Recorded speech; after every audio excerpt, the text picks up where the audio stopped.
വിവാഹ മണ്ഡപത്തിലേക്ക് പോകാനുള്ള തയ്യാറെടുപ്പിനിടയിലാണ് തന്റെ മുന്നിലേക്ക് എത്തിയ ഭിക്ഷക്കാരിയായ പെൺകുട്ടിയെ അവർ കാണുന്നത്. പെൺകുട്ടിയുടെ നെറ്റിയിൽ കണ്ട ചെറിയൊരു ചിത്രം അവരുടെ നെഞ്ചിലേക്ക് ആഴത്തിൽ കുത്തിയിറങ്ങി. കാരണം 20 വർഷങ്ങൾക്ക് മുമ്പ് തന്റെ മകൾ ജനിക്കുമ്പോഴേക്കും അവളുടെ നെറ്റിയിലും ചെറിയൊരു പുഷ്പം ഉണ്ടായിരുന്നു. എന്നാൽ പെട്ടെന്ന് തന്നെ തന്റെ സഹോദരന്റെ ഭാര്യ കുട്ടിയെ കൈക്കലാക്കുകയും അടുത്ത നിമിഷം കുട്ടിയെ കൊണ്ടുവരുമ്പോൾ നെറ്റിയിൽ ആ പുഷ്പം ഉണ്ടായിരുന്നില്ല.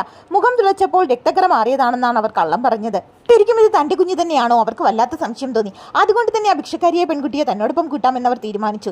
എന്നാൽ ഇതറിഞ്ഞ് അവരുടെ യഥാർത്ഥ മകൾ അവിടെ കിടന്ന് ബഹളം ഉണ്ടാക്കുകയാണ്. ഈ പെൺകുട്ടിയെ എന്നോടൊപ്പം വണ്ടിയിൽ ഇരുത്താൻ ശ്രമിച്ചാൽ ഞാൻ ഈ വിവാഹത്തിൽ പങ്കെടുക്കുകയില്ല, അവൾ ഉറപ്പിച്ചു പറഞ്ഞു. മറ്റൊരു വഴിയും കാണാത്ത ആ സ്ത്രീ ആരും അറിയാതെ പെൺകുട്ടിയെ തന്റെ വീട്ടിലേക്ക് കൂട്ടിക്കൊണ്ടുവന്നു. അപ്പോഴും അവരുടെ മനസ്സ് പറഞ്ഞുകൊണ്ടേയിരുന്നു ഇത് തന്റെ മകൾ തന്നെയാണെന്ന്. പെൺകുട്ടിയോട് അവളുടെ പേരും വയസ്സുമൊക്കെ ചോദിച്ചറിയുന്നുണ്ടെങ്കിലും അവൾക്ക് അതൊന്നും കൃത്യമായി പറയാൻ സാധിക്കുന്നില്ല. സേവകരോട് അവളെ കുളിപ്പിച്ച് വൃത്തിയാക്കാൻ പറയുന്നു. അല്പസമയത്തിന് ശേഷം മുറിയിലേക്ക് കയറി വന്ന അവളുടെ കണ്ണുകൾക്ക് വിശ്വസിക്കാൻ സാധിച്ചില്ല. കാരണം തന്റെ കുട്ടിക്കാലത്തെ അതേ രൂപം തന്നെയാണ് തന്റെ മുന്നിൽ തിളങ്ങി നിൽക്കുന്നത്. ഒട്ടും സമയം കളയാതെ തന്റെ സംശയം സത്യമാകണമേ എന്ന് പ്രാർത്ഥിച്ചുകൊണ്ട് പെൺകുട്ടിയുടെ തല ചികുന്നതിനിടയിൽ അവളുടെ തലയിൽ നിന്നും ഒരു തുള്ളി രക്തം അവർ കളക്ട് ചെയ്യുന്നു. രാജ്യത്തെ ഏറ്റവും പ്രഗത്ഭനായ വൈദ്യന്റെ അടുത്ത് കൊണ്ടുപോയി അത് രാജരക്തമാണോ എന്ന് പരിശോധിക്കുവാൻ കൊടുത്തുവിടുന്നു. അതേസമയം മറ്റൊരു ഭാഗത്ത് കല്യാണത്തിന്റെ ഒരുക്കങ്ങൾ ആരംഭിച്ചു കഴിഞ്ഞിരുന്നു. വിവാഹ മണ്ഡപത്തിലേക്ക് പോകാനുള്ള തയ്യാറെടുപ്പിനിടയിലാണ് തന്റെ മുന്നിലേക്ക് എത്തിയ ഭിക്ഷക്കാരിയായ പെൺകുട്ടിയെ അവർ കാണുന്നത്. പെൺകുട്ടിയുടെ നെറ്റിയിൽ കണ്ട ചെറിയൊരു ചിത്രം അവരുടെ നെഞ്ചിലേക്ക് ആഴത്തിൽ കുത്തിയിറങ്ങി. കാരണം 20 വർഷങ്ങൾക്ക് മുമ്പ് തന്റെ മകൾ ജനിക്കുമ്പോഴേക്കും അവളുടെ നെറ്റിയിലും ചെറിയൊരു പുഷ്പം ഉണ്ടായിരുന്നു.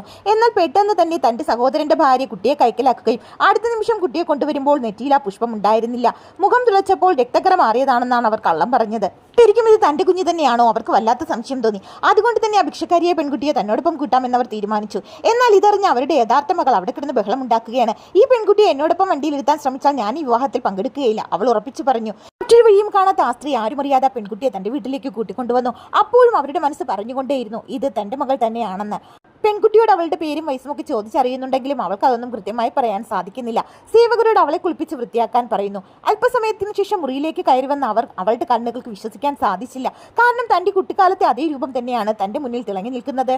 ഒട്ടും സമയം കളയാതെ തന്റെ സംശയം സത്യമാകണമേ എന്ന് പ്രാർത്ഥിച്ചുകൊണ്ട് പെൺകുട്ടിയുടെ തല ചികുന്നതിനിടയിൽ അവളുടെ തലയിൽ നിന്നും ഒരു തുള്ളി രക്തം അവർ കളക്ട് ചെയ്യുന്നു. രാജ്യത്തെ ഏറ്റവും പ്രഗത്ഭനായ വൈദ്യന്റെ അടുത്ത് കൊണ്ടുപോയി അത് രാജരക്തമാണോ എന്ന് പരിശോധിക്കുവാൻ കൊടുത്തുവിടുന്നു. അതേസമയം മറ്റൊരു ഭാഗത്ത് കല്യാണത്തിന്റെ ഒരുക്കങ്ങൾ ആരംഭിച്ചു കഴിഞ്ഞിരുന്നു.